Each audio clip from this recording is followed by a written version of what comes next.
The Lord be with you. Hello, everyone. My name is Jonathan, also known as the Anglican Academic on Instagram. So welcome to my new series on the YouTube channel called Seminary Life. I know I've talked a lot on my Instagram, especially about wanting to start making videos for both the Instagram as well as on YouTube. And one of the things that I've been wanting to do for a while, pretty much since starting seminary, was start kind of like a vlog series, chronicling my time through seminary and ministry prep and the ordination process. And probably I'll want to keep it going, especially if/when I do get ordained by the grace of God. So welcome to the series. I've been really wanting to do this for a while, but I didn't really have, a good enough setup to make that feasible or actually enjoyable for either myself or for anyone else who would want to watch it. So basically, the series I'm wanting to do is kind of like, it's called Seminary Life. So I'll be talking a lot about what I'm doing in seminary, what I'm studying, different topics that interest me, different research projects that I'm working on. But I kind of want it to be like a open, free-flowing kind of talk about whatever thing. I'm not necessarily going to be doing like a day in the life of a seminary student. I hate those kinds of things. But I was inspired by the Reverend Brett Murphy, the way he kind of does his weekly vlogs, and he'll just talk about pretty much whatever is going on, whatever's interesting him in a given week. And I kind of want to do that from a seminarian perspective and kind of talk about various topics that interest me. For example, I'm really into biblical literature and languages, exegesis, hermeneutics. That's kind of my academic area of, not expertise because I'm no expert, but of where my training and my education is specialized. And I don't see many people really, at least in the younger generation, any of those kind of Christian influencers, I don't see anyone really specialized in that and talking about that. So maybe I can offer a voice and someone who's actually in it. But really I just want to be able to have a place to talk, kind of treat it like a journal, a web journal for me, so I can look back on the good old days of seminary when I'm suffering over a 20-page paper on Torah or Peter's letters, and kind of reminisce and remember all the things that the Lord did in that time. But I also want it to be something that could possibly encourage you. Seeing someone who's in seminary, if you are someone considering seminary and trying to discern if it is the path that you believe the Lord wants you to walk, I want this to maybe be something that can encourage you as you're watching the videos, listening to the various things I'm going to try to make in my already very busy schedule with church and school and work. I want it to be something that can maybe encourage you. You hear me talking about what the Lord is doing, hear me talking about different topics that might interest you, and maybe you get the sense that, this is something I feel like the Lord is drawing me to, something that I can really dedicate my life to, and I believe that the Lord is calling me to this kind of life of prayer and service to the church.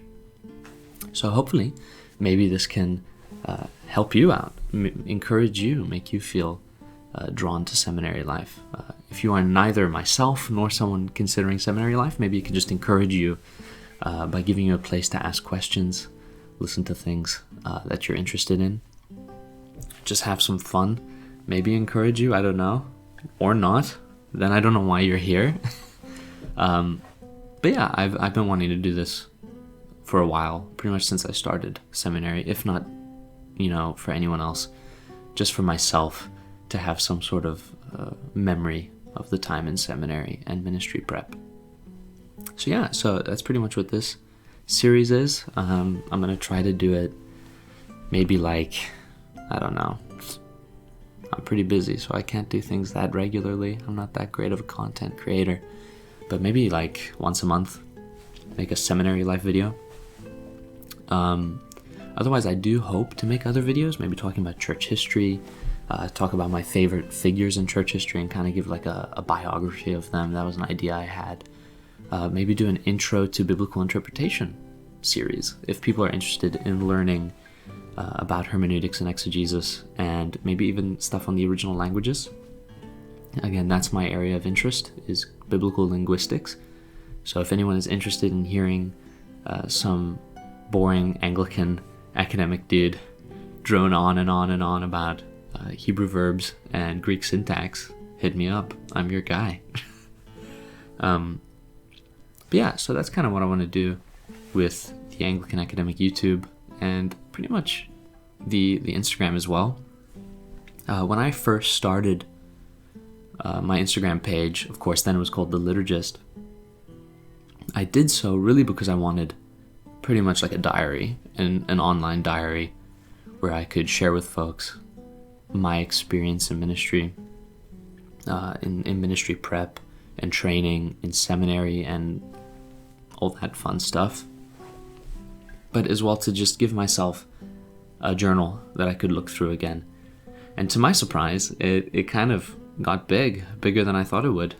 So since then, I've been kind of interested and aspiring to, who knows, maybe make some content, talk about some topics, and who knows, make a bit of a online community. Anyway, so since this is my first video of the series about seminary life, I thought I would just kind of talk a little bit about myself.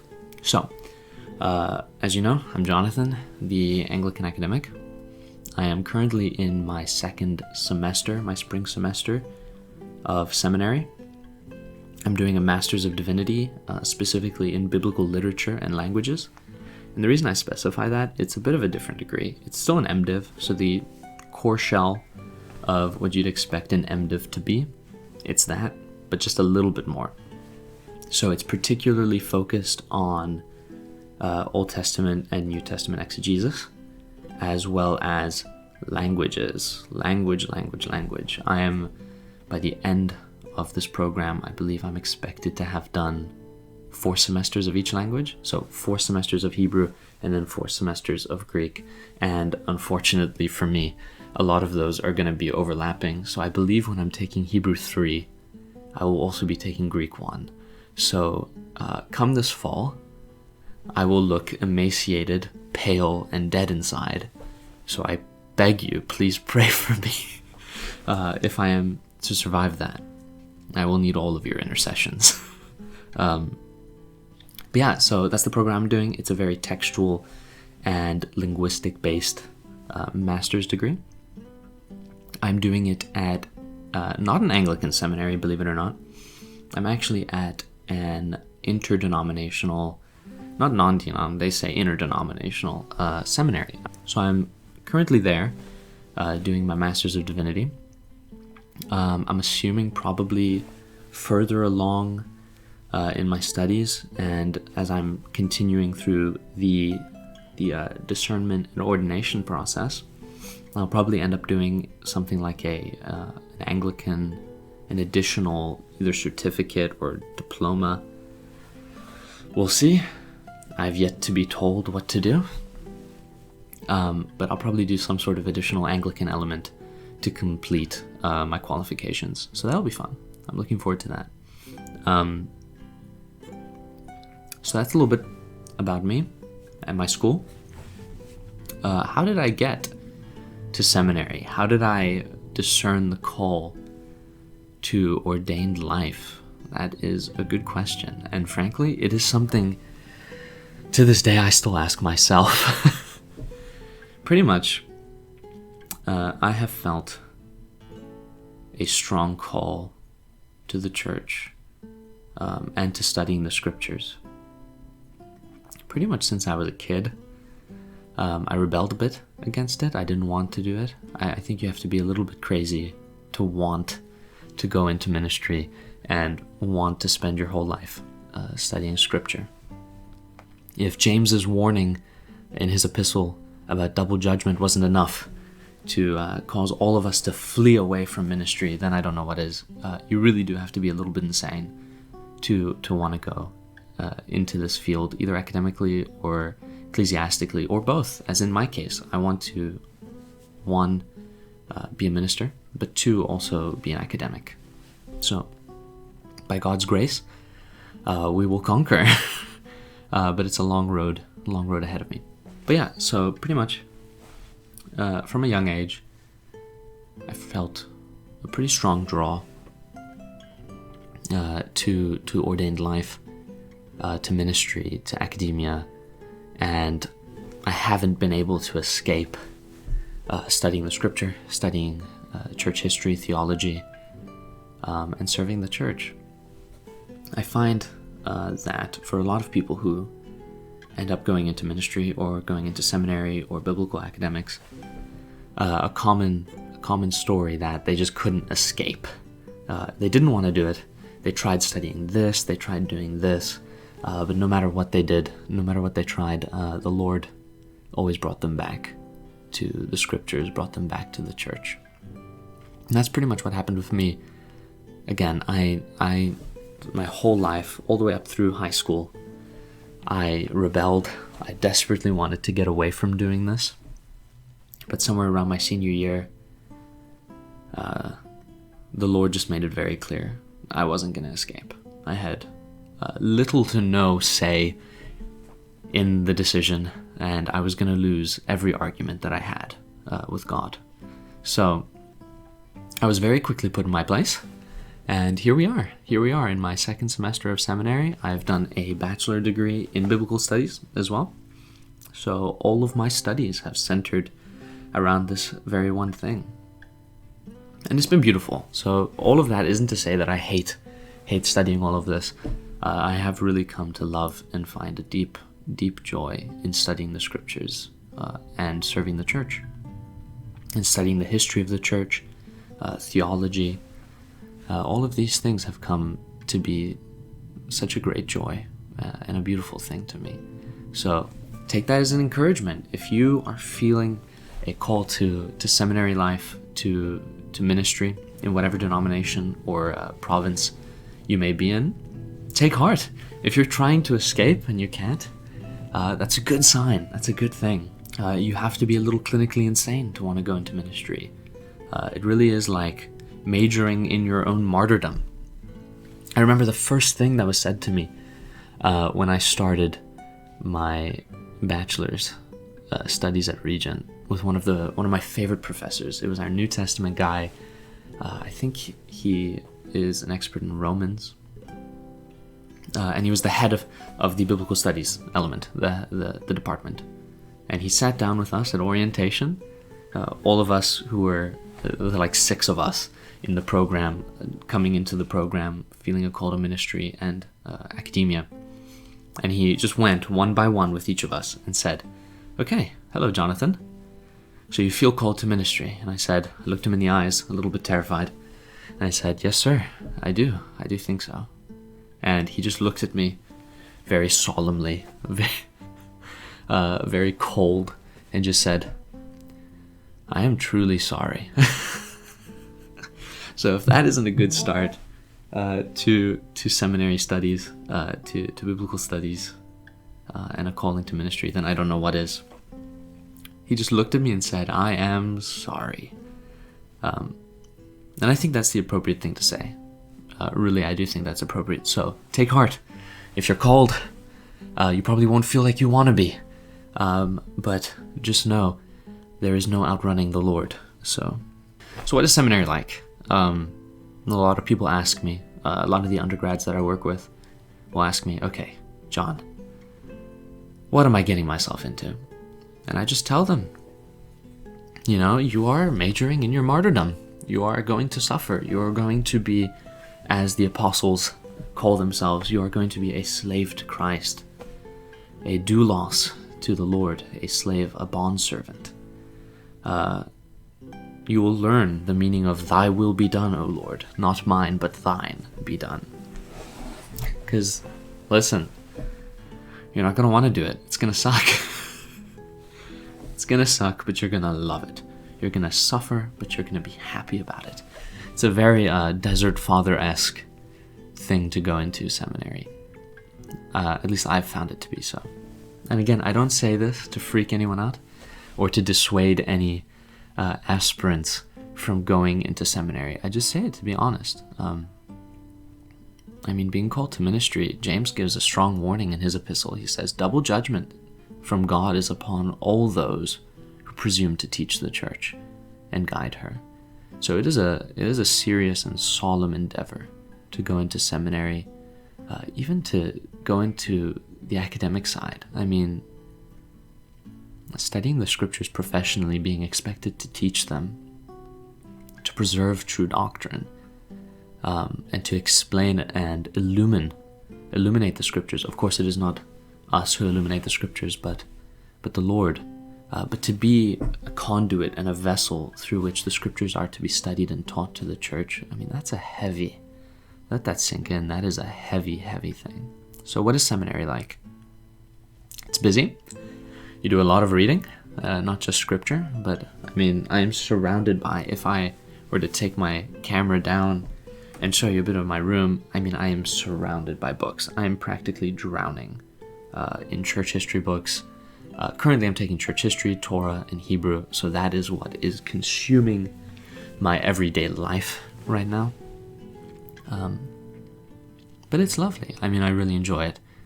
The beautiful thing is, if the Lord has called you to seminary, He truly will give you a love for it and a joy in it.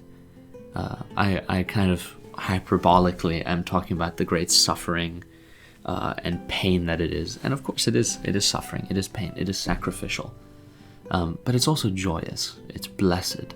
It's a beautiful, beautiful experience and very formative. A little too formative. No line of studying is quite as intimate as seminary or divinity school.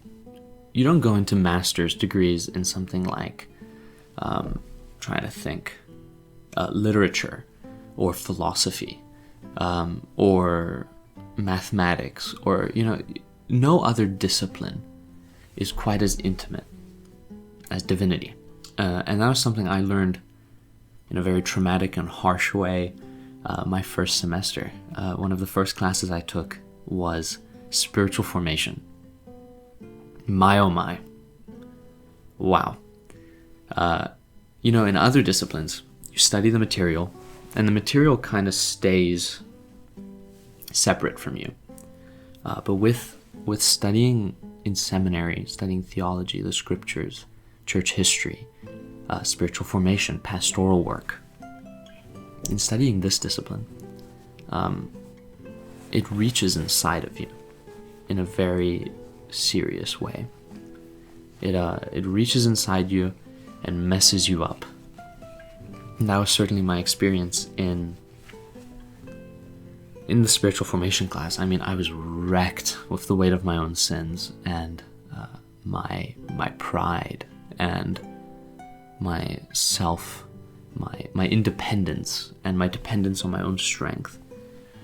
So come into seminary expecting to be changed, expecting to be formed, expecting to be hit in the head with a hard rod by the Lord.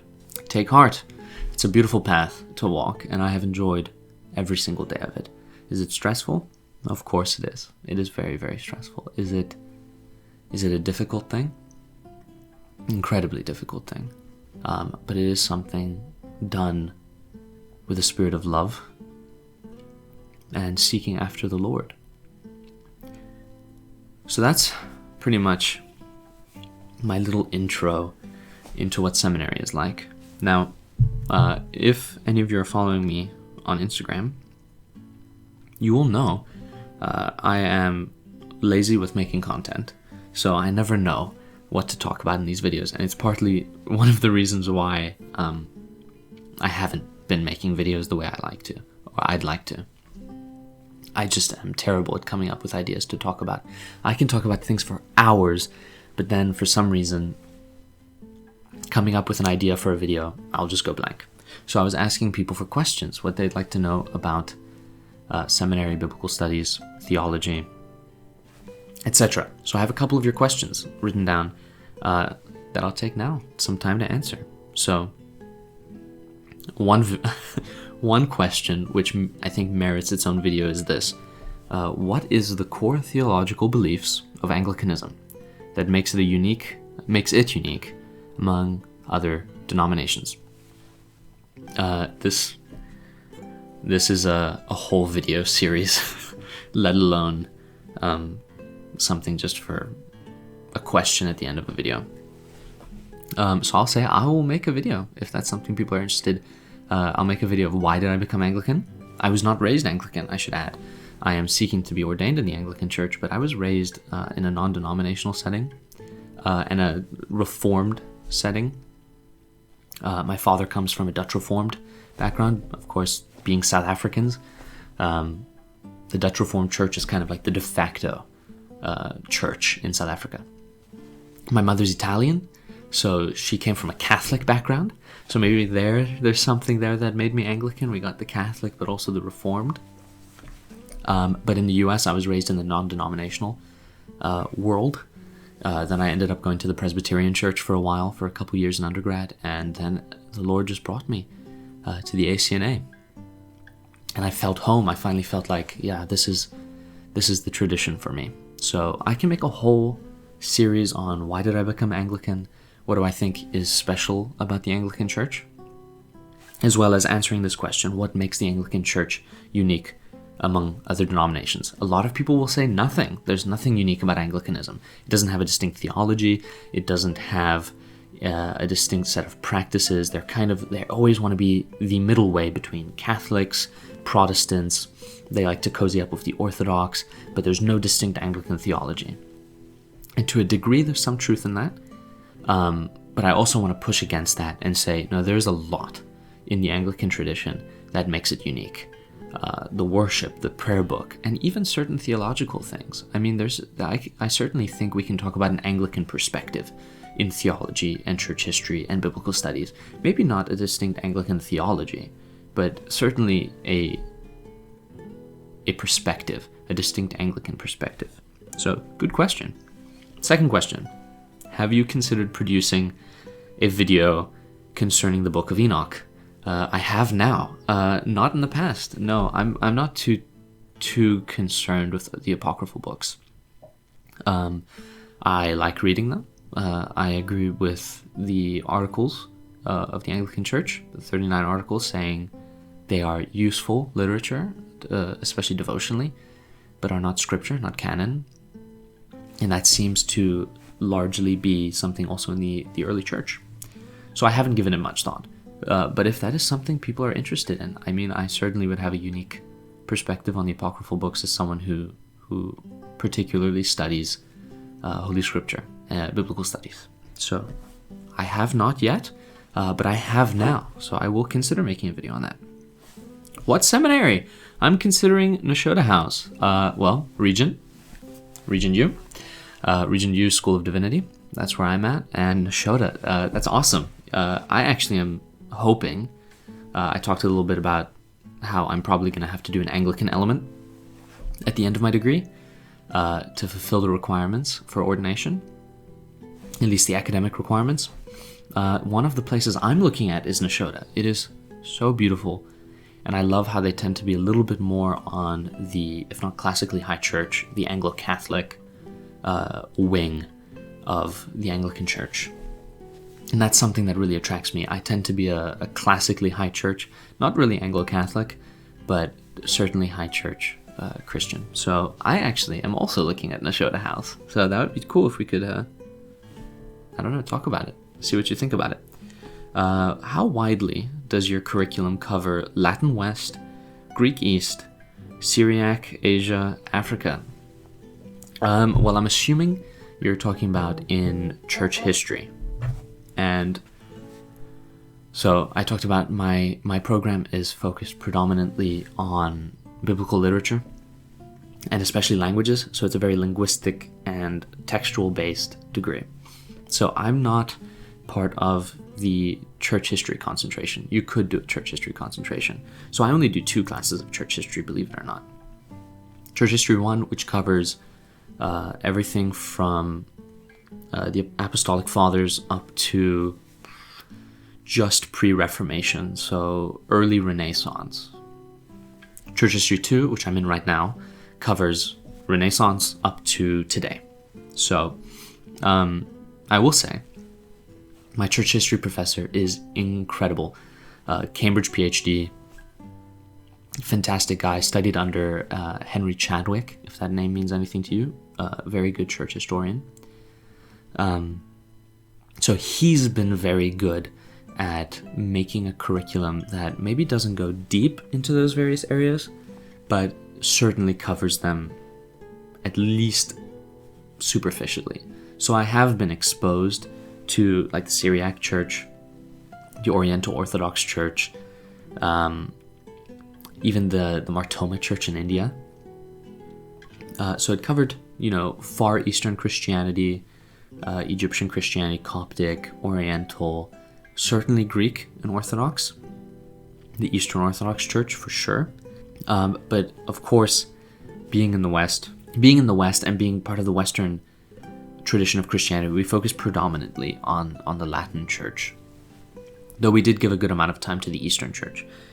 So not widely, certainly not comprehensively, but it does touch on it. How hard is seminary from a scale of 1 to 10? That's a good question. And unfortunately, like many things, there's not a good answer. It really depends. It depends on the program, and it depends on the class. So some classes are easy. I'm going to be real with you. Some classes you can breeze through. Anyone could breeze through. Something like my pastoral formation class, it's not an academically high class. It's more a practical and ministerial thing. But something like the upper level language classes, pretty darn hard. Greek, probably a 10. Hebrew is an easier language. I'll say Hebrew is easier than Greek. So Hebrew, I'd give Hebrew 1 a 5. Probably Hebrew 4 a 9. But it depends on the class. Church history, it depends as well. Who's your teacher? What's the curriculum like? For me, church history is probably around a 6. Or maybe, I'll give it a 7.5. Just the pure amount of reading. It's ridiculous. I have never had to read so much for a class. I'm just constantly reading, and the writing is pretty rigorous. The biblical studies courses, it depends on your professor. It depends on how they're doing it, how the course is structured, but pretty tough. It's comprehensive and rigorous. You will find that a lot of seminary comes down to 2 things: reading and writing. It's all reading and writing. That is what my life is consumed with nowadays. I'm reading, or I'm writing, or I'm dead. That is all my life is comprised about. Reading and writing. That's it. That's what seminary is like. So it can be pretty tough. It can be pretty rigorous. It's a busy time. It's a challenging and stretching time. And again, like I talked about, because there's something special about seminary, that it reaches into you and grabs a hold of you, it can be pretty tough because of that, because it's such an intimate field of study. Last question. Oh no, I just saw what it is. What is it like interacting with female seminarians? Oh boy. So again, I don't go to a strictly Anglican seminary. I go to an interdenominational seminary. So there are female seminarians, and even within the Anglican Church in the ACNA, one of the hot topics we're having right now is female ordination. Well, and I can make a video about my thoughts on women's orders another time. This is certainly not the time for that, and I'd like to live a little bit longer. I don't plan on being a martyr just yet. So, I do tend to be more on the traditional side. I'll just say that. I tend to be on the very conservative and traditional side of ordination. So quickly moving on. So I go to an interdenominational school, and I will remind people, when it comes to the topic of women in ministry and women in orders all of these things, I tend to stress one thing. Seminary is very different from the church. Now, if your seminary is ecclesiastically locked or affiliated, so something like Trinity or Nashoda, or a seminary that belongs to a church, it's a bit different. But for the vast majority of seminaries worldwide, they tend to be a bit independent from the church. So either they're interdenominational or they're denominational, but they're not owned by the church. This isn't the case with higher church denominations. So with Anglicans, Catholics, Orthodox, those seminaries, or even Lutherans and Presbyterians at times, those seminaries belong to the denomination. So they follow the conventions and practices of those denominations, of those groups. Now, if you go, like the majority of seminarians, to a non-owned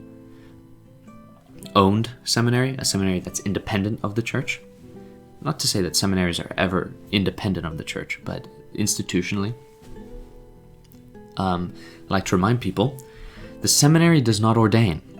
So long as it's an independent seminary and it doesn't interfere with the seminary's relationship to the church, as it would with something where the seminary belongs to the denomination, women can go to seminary.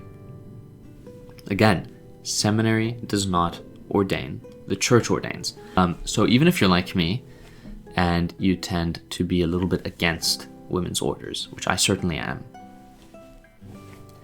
there needs to be a bit of a compartmentalization of seminary is different from the church. The church ordains, the seminary does not. The seminary is an academic institution, and all are welcome to the academic institution, and all are welcome to do scholarship as they see fit.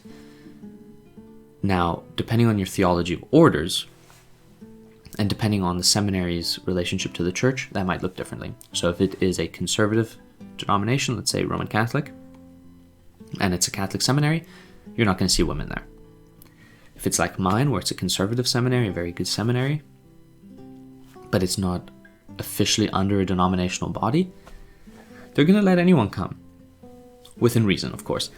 But if it's like mine, they're going to let anyone so long as they follow the basic tenets of Christianity in, and so long as they meet a certain academic qualification. And for those of us who are in those institutions who tend to have a more conservative view of ordination, we have to take peace in knowing that it is not the seminary that ordains, it is the church, and the church is separate from the seminary. The seminary is meant to serve the church, to be a handmaiden to the church, to teach the church, to guide the church, but truly to serve the church. So, should it follow the views of the church and be aligned with them? Certainly. But again, for those of us who tend to be more traditional and conservative, and we find ourselves in this kind of situation, it helps to remember that the seminary is an academic institution that does not ordain. So, what is it like interacting with female seminarians? Well, in my case, it's pretty normal. It's nothing, to write home about. It's like having any lady in a school, in any program. They're there, they're doing their thing, they're studying for whatever they want to study for, and that's about it. It's not really odd. I try not to make too much of a fuss or make a big deal out of it. And it can cause some tension, especially when talking about the church, talking about ecclesiology in our theology classes. It can make some topics tough, because I can't, too strongly vie for being against women's orders without offending half of the classroom. But, even with that, I have still presented that view in class, and it's been fine, even with the ladies in the class who want to be ordained in their respective denominations. And I've talked about not being pro-women's orders, and as much as they don't like it, The purpose of seminary is to encounter the different traditions of the church, the different ideas in the church, and be able to fight for orthodoxy and defend it. Well, anyway, I think that pretty much wraps everything I wanted to hit for this first video. Again, I know it was kind of all over the place. I just really wanted to get something out there, kind of introduce myself a bit more, introduce my life in seminary a little bit more, and kind of get more in the practice and the habit of making these videos. It's something that's really tough for me. I struggle to talk to a camera. It's kind of weird, so it's going to take some adjusting for me to talk naturally and be a bit myself in front of the camera. But I really enjoy doing this, so hopefully if you guys like it, please let me know. It would be a massive encouragement to me to continue to do this. If you're interested in seeing, what seminary is like from my perspective, or have me talk about different topics related to theology, history, biblical studies, philosophy and literature, whatever, it doesn't have to be strictly Christian per se. I am happy to talk and ramble about anything for hours. So please let me know if you enjoyed it and what you think. And yeah, thank you so much for watching. The Lord be with you.